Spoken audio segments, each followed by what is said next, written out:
Welcome to the deep dive. We are pulling a fascinating thread today, one that connects geography, emotion, and storytelling. Mm. We're diving deep into the architecture and physical landscapes of boys' love dramas, or BL. It might sound really specific, but the insights we're drawing from the sources, Hmm, they're anything but niche. right. Our mission really is to understand that in BL, the location is never just scenery. Yeah. It's an active emotional character. We're sort of just dissecting the visual poetry that turns ordinary places into sacred ground for fans. Exactly. What the research shows so clearly is that the plot and the dialogue, that's only half the story. Yeah, The setting holds the memory, it shapes the conflict, and, it often dictates the turning point. yeah. We're talking about spaces that instantly mean something to the audience. They're universal emotional landmarks. I mean, the sources bring up these visuals that just resonate everywhere. Oh, yeah. Like the stadium walkway in Together, where Sarawat promises his devotion. Instantly iconic. Or that neon-lit alley in Kin Portia where everything changes for Vegas and Pete. Mm. Or, that serene beach in I Told Sunset About You, where two souls finally figure things out against the sea. So we're essentially mapping out the Dramaland. We want to know why a director picks a certain rooftop, a specific kind of bridge, or a particular city to make a moment unforgettable. Let's unpack that by starting small. Let's look at what we can call the emotional architecture, those intimate spaces designed for vulnerability. And we have to start with the classic, the rooftop. Of course. Every BL fan knows it. Why does every big emotional breakthrough, every confession seem to happen up there, away from everything else? Because it's the ultimate symbolic space for transcendence. Rooftops give you emotional isolation. They physically lift the characters and us, the audience above, all the noise. The school rules, family expectations. All of it. The societal pressure. When you're on a rooftop, the sources point out you're in this kind of temporary world. A grand confession feels possible because you've, risen above your own internal conflict. So the height itself is symbolic of moving past self-doubt. I do wonder, though, doesn't that focus on elevation sometimes feel a little repetitive? That's a great question. And the answer is really in the execution.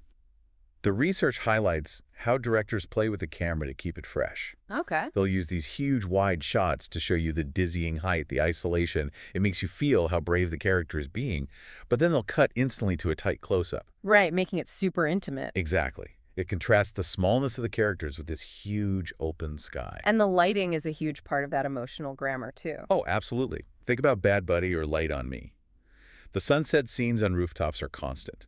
That warm golden light means affection, hope, but the fading blue light of dusk. Unresolved desire. Yeah. Burning. Precisely. The environment is actively telling you what the characters are feeling inside. Okay, so moving from that emotional height down to the ground, to the world of first steps, Mhm. the university campus. This is probably the most recognizable BL setting globally. Why does it hold so much power? The campus isn't just a place to study. It's a whole world set apart. It represents that key period of transformation, of identity formation. Yeah, that innocence of early adulthood. And the sources really underline its structural role. It forces proximity. That enforced proximity is everything. The classrooms, the practice rooms, and especially the dorms. Yes. The dorms physically mandate a closeness that just speeds up the relationship. You get that classic rivals to lovers tension. Mm-hmm. But maybe most importantly, the campus provides the framework for found family dynamics. Right, the clubs.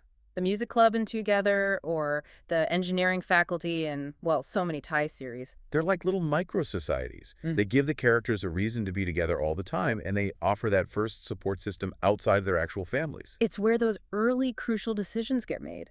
But when the tension gets too high, they need to retreat somewhere. Which brings us to the emotional sanctuaries. The cafés, bars, home bases. These are such crucial safe havens. They're in almost every drama. They are designated comfort zones where the armor comes off, You can see it in the lighting. It's always warm, never harsh.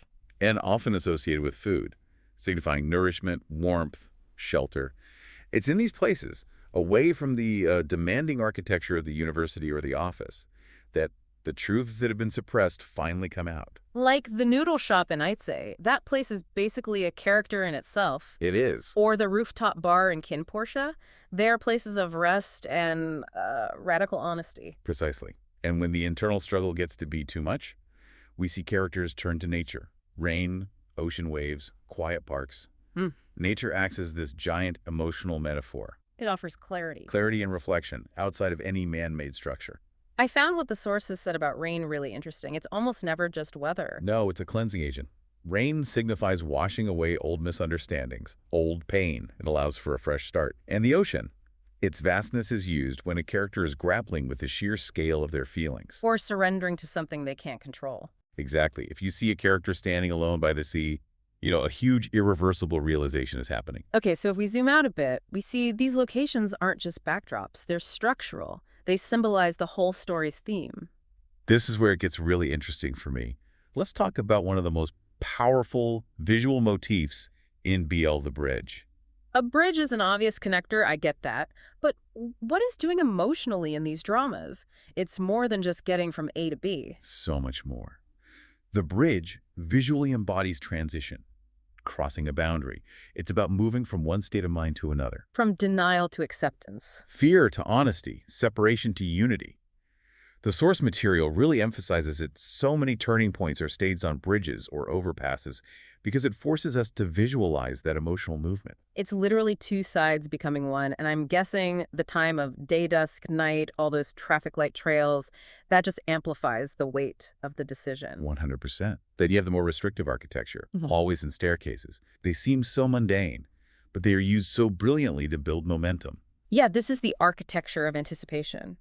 I've always noticed how a long, repetitive corridor is used to emphasize the distance between two people. Closing or widening. It physically restricts them. Yeah. It forces them onto a single path toward each other. Mm. Think of a long university hallway. The camera will often just track the space between them, and the tension just builds and builds before confrontation. And the sources point out how sound is key in these spaces. Footsteps? The echoing footsteps become a storytelling device. They amplify the emotional beat right before they meet. Or staircases? Yeah. The up and down movement mimicking the rising or falling emotions? That little hesitation on a step before a confession? It's so intentional. Every single element is intentional, and it all leads back to this one core idea for directors. The locations for firsts, the first meeting, the first fight, the first kiss, they are never, ever random. They're chosen to be visually striking, to become an iconic, emotional landmark for the fandom. That's the goal. Okay, let's shift from that intimate architecture to something bigger, cultural geography. What's fascinating here is how the cities that host these dramas actually shape their tone and themes. Yeah, geography isn't just scenery, it's cultural storytelling. It sets the whole framework. And if we're talking global BL, we have to start with Bangkok. You have to. Thailand is the undisputed global epicenter of contemporary BL. So why is Bangkok the perfect canvas for these stories of passionate discovery and, emotional growth? Bangkok offers this unique, high-energy environment. It blends urban chaos with these really intimate, small spaces. Right. First, its university culture is just so relatable and central to Thai society, so it provides that reliable found family structure we talked about.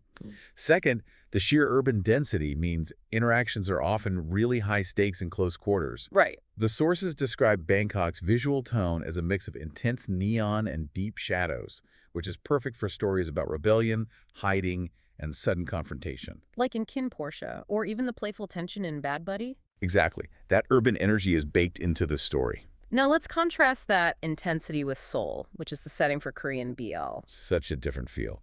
Korean BL generally favors a tone of quiet intensity and aesthetic precision, and Seoul's architecture is a huge part of that. How so? Seoul gives you these sleek, hyper-modern interiors, clean, minimalist spaces.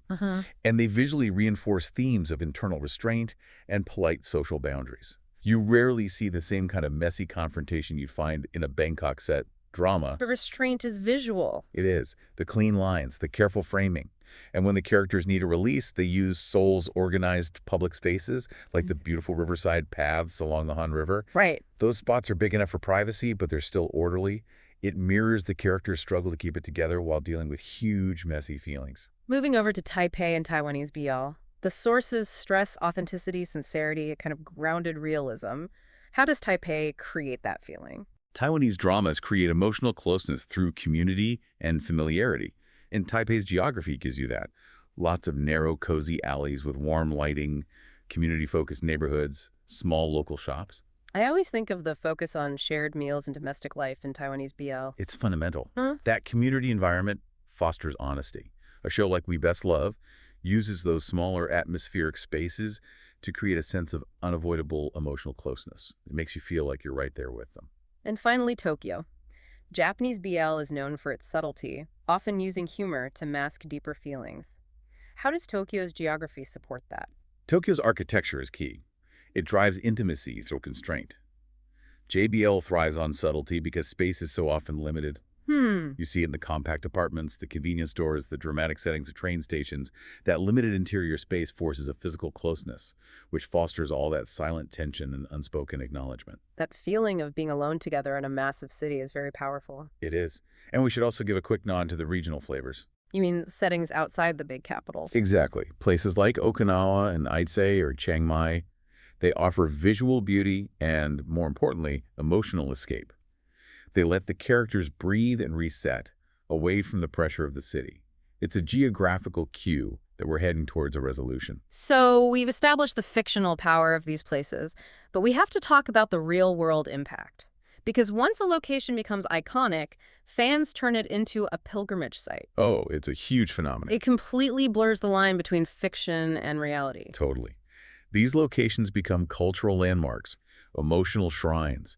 The sources are filled with examples of cafes getting rebranded with show posters, drawing in international tourists. And bridges become sites for fan meetups or people leave little offerings. Yes, entire neighborhoods see a tourism boom. There are dedicated BL tours now. It's an act of validation for the fans, walking the same steps, touching the same walls, trying to reconnect with that emotion they felt on screen. So the places stop being just backdrops. They become emotional touchstones. They don't just host the stories anymore. They become the stories, inviting fans to experience that world in a real, tangible way. That's a stunning insight into the power of place in storytelling. So to sum up, what we've uncovered is that every single location, whether it's a rooftop in Bangkok or a park in Seoul, carries the weight of a memory. It symbolizes a step towards self-discovery, acceptance, love. Every bridge is a crossroads. Every campus is a world of firsts. Exactly. And if we connect this all back to you, the listener, you start to realize that these fictional spaces, they're basically our own internal emotional maps, just made external. Wow. Directors choose architecture that mirrors how complex human feelings are. So as you think about these fictional emotional geographies, maybe take a second to identify the architecture of your own life. Right. What physical spaces have been your personal rooftop of confession, or your noodle shop sanctuary, or your bridge of transformation? That's a brilliant final thought. Just, consider how the streets and buildings around you are actively shaping your own story. A perfect place to leave it. Thank you for joining us for the deep dive. We'll see you next time. Thanks so much for watching. If you enjoyed the video, please consider liking, commenting, and subscribing. It really helps the channel grow. See you in the next one.